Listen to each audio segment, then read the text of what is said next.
Good morning, guys. Good morning, everyone. Yesterday, we saw what happened at the appeal court where Lamidi Apapa was disgraced.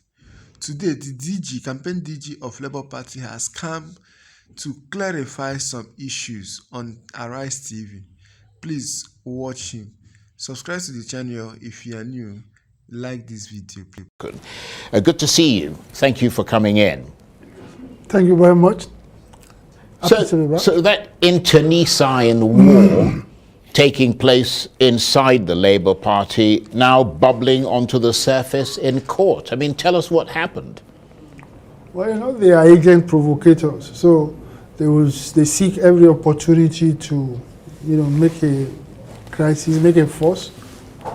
They'll go around shopping for occasions where they can, exhibit their nuisance value for whatever they are getting in return. The court is not somewhere you go to dramatize your rascality or anything like that. There are other places you can sit in the court if your motive is good. I mean, if you have the vested interest of the party at heart. Arguing over who sits where shouldn't be. Yeah, but you were sitting there and he approached you. Yes, I was sitting. And, right. So he came that our first seats were retained by our protocol officer for our officials of the party and the presidential candidate himself. So I came early, so I was sitting down, and there were two vacancies. But I'd seen them and I'd said, look, these people here again, they are here to cause a scene. So when eventually, I didn't know he would have the effrontery to come to me to demand that well, apart from being to demand that you get up, basically. Apart from being the DG myself in life, that nobody of his caliber would talk to me like that. So I also said, well, look, he said, don't I know him?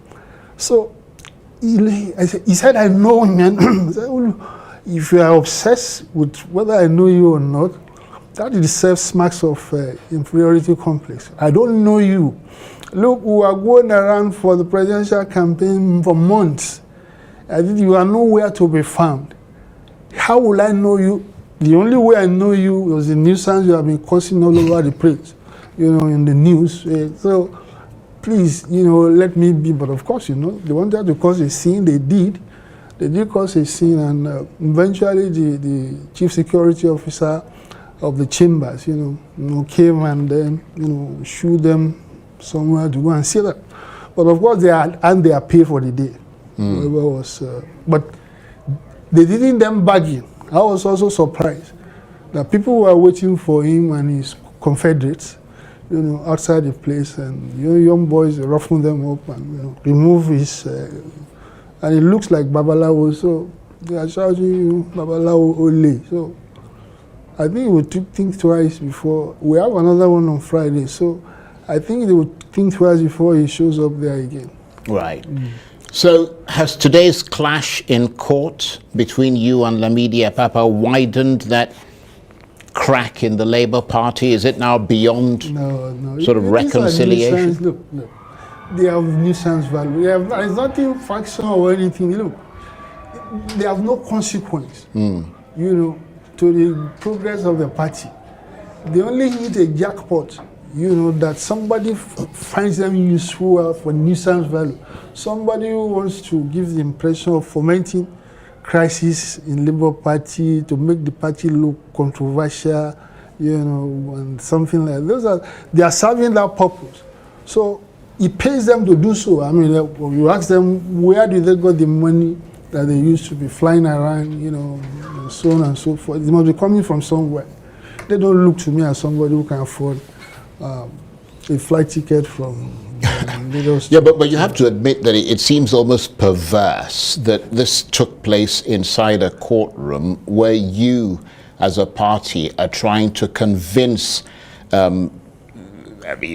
the judges to give the reins of power in this country to you and to convince the Nigerian people that you are the ones who will take them in a new, more hopeful, more responsible direction. I mean, but today's development gives a totally... They came to subvert. Yeah, but what I'm saying is that it also affects your image. I mean, it gives a totally different insight, suggesting that the people in the Labour Party are just as irresponsible as all the other politicians that you criticize. Listen. You know, it's newsworthy what they are doing, but actually it's irrelevant. Look, credit us with what we have achieved, right? What they are doing is trivial.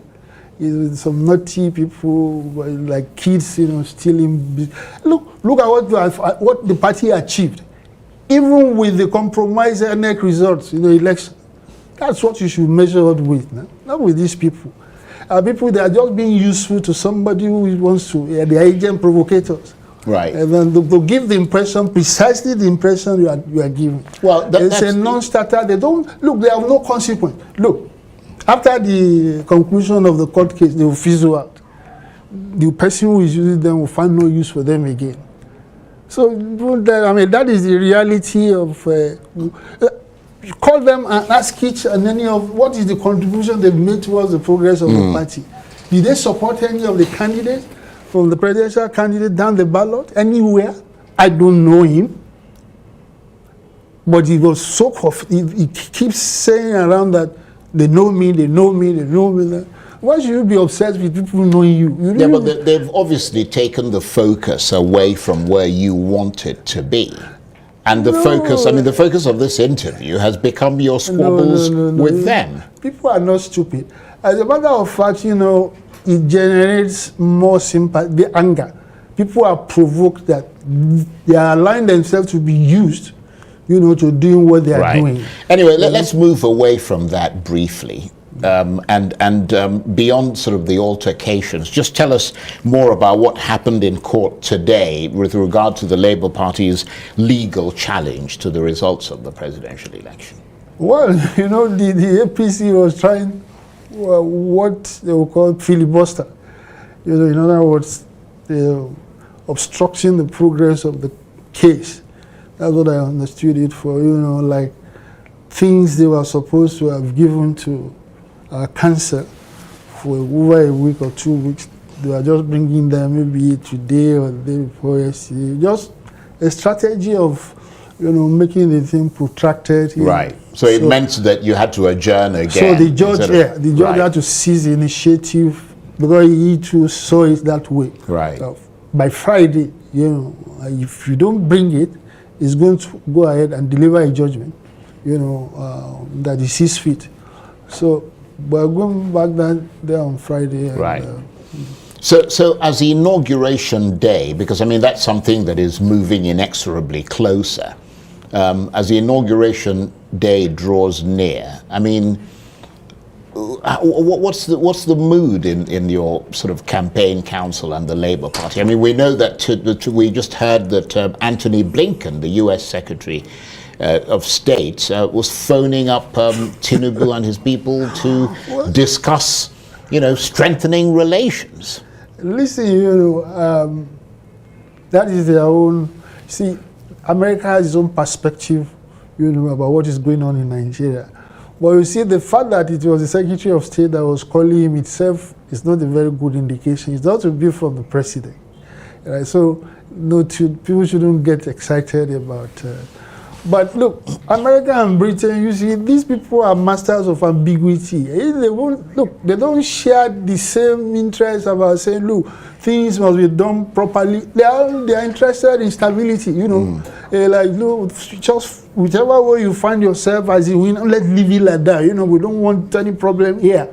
You know, that kind of thing. In any case, these people should be, you know, you should be happy with your status in life. What are you talking about democracy for? You know, just accept, you know. So this is what, at the end of the day, we owe you know, where we should be the masters of our destiny. So there's a little to, somebody was talking about visa ban. You find that kind of tokenism, you know, that they do all about. But the British High Commissioner, who just left, you know, she made a very condescending statement, you know, immediately after the election, that the democracy of Nigeria is worth celebrating, you know, about. I saw her dancing in a disco, something. So a British diplomat asked me what I thought of that scene where she was dancing. I said, well, it partly explains, you know, a condescending attitude about Nigeria, that these people are just good for. But about a week ago, she issued another statement that is more, you know, that in many respects, the election was a failure, disappointment.